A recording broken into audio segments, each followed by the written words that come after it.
बेवकूफ़, पागल और अक्लमंद में बज़ाहिर हमें कोई फ़र्क नज़र नहीं आता, लेकिन दर हकीकत अगर हम देखें तो उनमें बहुत फ़र्क है।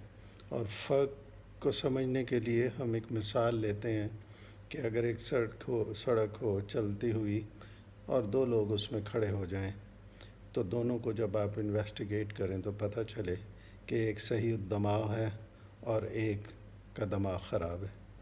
अमल दोनों ने एक ही किया, दोनों सड़क के बीच जाकर खड़े हो गए।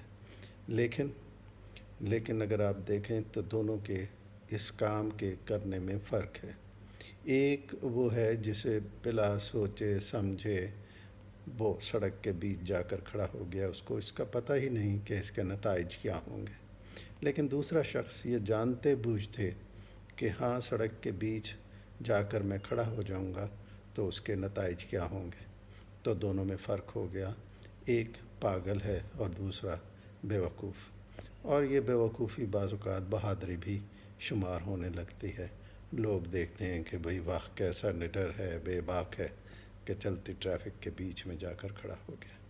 बहादुरी ये नहीं है कि आप इस तरह की हरकतें करें, बल्कि बहादुरी ये है कि जो भी काम आप करें बड़े सोच समझ कर करें, उसमें आपकी ज़ाती मनफ़ियत ना हो, ज़ाती फ़ायदा ना हो, बल्कि आप कोशिश करें कि इसमें दूसरों का भी फ़ायदा हो।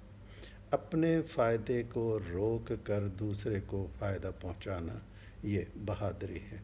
आजकल लोग ऐसा नहीं करते, लोग सिर्फ़ अपने फ़ायदे की सोचते हैं।